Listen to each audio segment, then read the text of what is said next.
What's up YouTube, Capital G here, talking about the ban list in this video and giving you guys 7 cards that in my personal opinion have the highest risk of potentially being banned on that list whenever Konami decides to update it. They did say that they would update it no sooner than August 2018. We're now in the month of September, so I guess at this point the ban list could drop any day now. Maybe it drops the same day you guys are watching this video, but I am going to be focusing on our very next ban list in the TCG.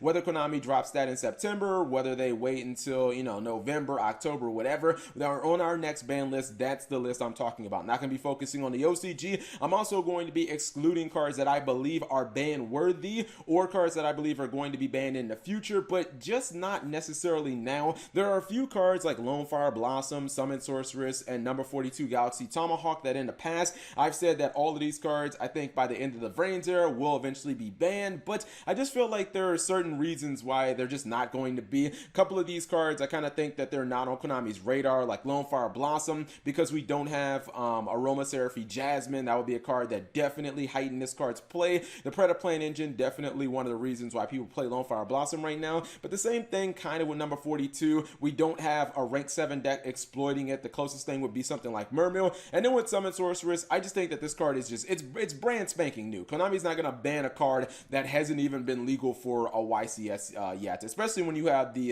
200th YCS right around the corner. They want people to be able to play this for at least a format before they take it out. But these other 7 cards, I actually believe that they have the highest chance of being banned, and I'm not going to be talking about cards like Goki Rematch that I believe, could end up being limited, but a lot of the archetype cards, maybe Trickstar Reincarnation, which I think Trickstars are going to skate completely. That would be a card like Terraforming that maybe it would go to 1, but I don't think Konami is going to outright ban those cards, so they're not going to be on here. These are just cards that I believe are straight up potentially will be banned. I don't think that they'll go to 1 or 2 or anything like that. They'll probably just go from 1 to 0 or 3 to 0. So let's go ahead and start off with the card that I believe is least likely of these 7, and that is Divine Sword Phoenix Blade. So right now we kind of know what this card is doing in the format. Goki players are using it, Six Samurai players are using it. I think at this point basically any deck that runs Isolde is using this card. I've actually seen people even run this in Heroes just because it helps summon a monster from your deck off Isolde, and even if your Isolde gets hit with like an Ash Blossom or an Impermanence, Effect Veiler, if your Isolde gets negated, sending this to the graveyard is still a cost. And this is a card that gets utility from the graveyard. This is not Divine Phoenix Blade's first time. Like, it's not his first rodeo. Not the first time that you've seen this in an incredibly good meta deck, a deck that can win YCSs and Shonen Jumps. Because during GX, this was played all the time in Diamond Dude Turbo. They didn't have a reliable way of really sending this card to the graveyard. There wasn't any Foolish Burial Goods or something that would immediately get it into the grave. They would just rely on sending it to the graveyard with like Monster Gate or Reasoning, and hopefully they would get lucky. It would kind of be the same thing. They would banish a bunch of their warriors and then activate Dimension Fusion, summon them all back. Right now it's kind of just being used as a resource to like add cards to your hand, and you can constantly discard for like the nightmare effects and effectively make all those nightmare effects free. The fact that we can reliably send it to the graveyard, I just think that Konami doesn't like when we have these equip spells that are activated more than, 2, 3, well, really more than once in a turn. It's just a really jarring thing to see an equip spell that can be activated after it's been sent to the graveyard, and then you get it back and activate it again. It's not nearly as, what's the word I'm looking for? It's not nearly as obnoxious as something like Butterfly Dagger, but it's somewhat in that territory because you do kind of just get the card from your deck with Isolde. And I also just feel like Konami's not going to hit Isolde because it kind of helps a whole bunch of warrior decks. We have the obligatory Firewall Dragon.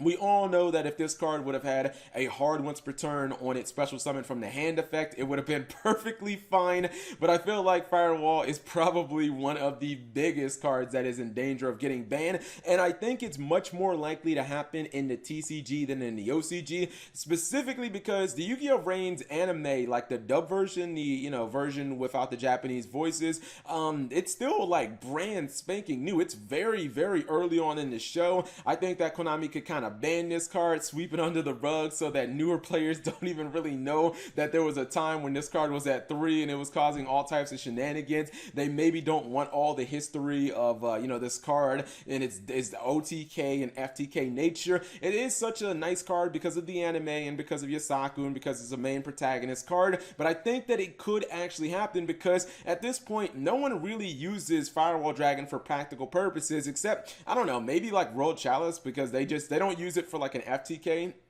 They'll use it for Gamma Seal. Every other time you see this card summoned, it's for either extra linking or for like a Trickstar FTK or something of that sort. Next up is Nightmare Goblin. I feel like I've been saying this for a long time. I was even dreading when Flames of Destruction was coming out because I actually thought before that set came out, I don't know if I really said this, but I said that Nightmares had a chance to potentially ruin the game of Yu-Gi-Oh! And I feel like I was vindicated.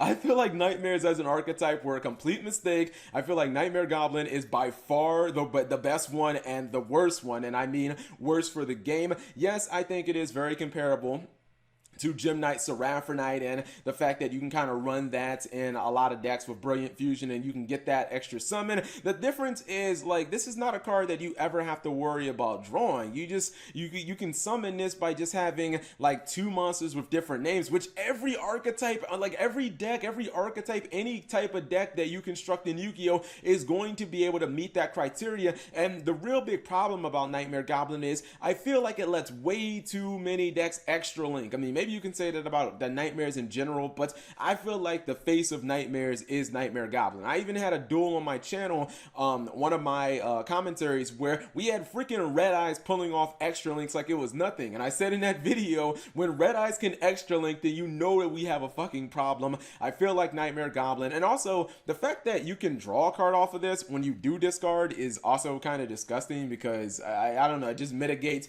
any type of advantage that you might be losing when you get your normal summon. Generally speaking, we've just realized with cards like Brilliant Fusion how important a second normal summon can be, and I kind of feel like Konami needs to go after those cards. Now in the OCG, when it comes to Brilliant Fusion, they did go after Ortho Scorpio, which is like the main card that kind of searches it. They limited that card to 1. I think that should happen in the TCG, but I don't want to get sidetracked. So I do feel like Nightmare Goblin will probably be the highest card or the highest likely link monster in all of Yu-Gi-Oh! To be banned. Second would obviously be Firewall Dragon. Now I'm going to give you guys a couple of exceeds that maybe you think is a little bit of just hype. The first one is number 86 Heroic Champion. Okay, so this is not all hype in my opinion. We've seen Six Samurai actually win a regionals over here in the United States. We've seen it top 8 another regionals, and I kind of feel like that's going to be a trend. I mean, when YCS season starts ramping up and we start having high level events, what would people say if like Samurai started making some top 8s at YCS?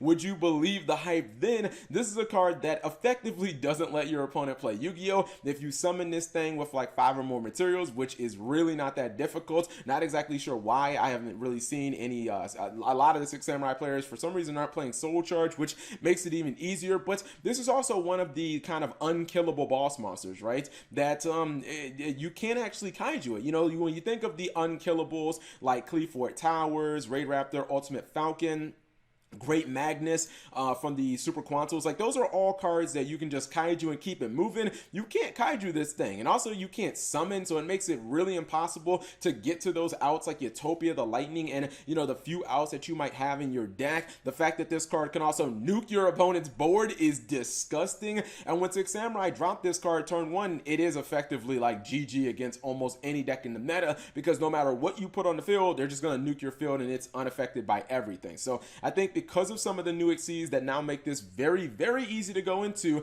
and the fact that we have Gateway and all that other stuff, I feel like there is a chance that this can get banned. And really, the reason why is because, what was it, Argent Chaos Force that got banned? Some people were saying that was because of S0, the, well, it's not a Utopia card, but it's kind of like the Shockmaster card. This is essentially the same type of deal where it's like you summon that one monster and you can't do anything. MX Saber Invoker, this is a card that you see in a lot of the decks that summon this card, and a lot of the decks that often go into the Nightmares. We see this card in Goki, we see this card in Six Samurai, we see it in other decks like even Burning Abyss can use it, where I had a version of Burning Abyss that used Cherubini to go into number 86. Invoker is a card that, in my opinion, I've said it before, I think it's going to be treated very similarly to Lavalval Chain. Not a card that, necessarily creates the FTKs itself, but I think that when you're a card that has been used in dominant decks, like multiple dominant decks, I'm talking about when you've been used in multiple like tier 1, tier 0.5 type decks, and you're always like that main card that gets people to the pop-off, I think Konami looks at you a little differently than if you're a card that has just kind of popped up once. The fact is, we all remember this from when Zodiac first came out, when they had the Bearman combo, when they would draw a billion cards, and we remember this being the card that basically got Terratop hit. Now people are still playing Terratop, and they're playing this in Goki, and it lets the deck pop off. And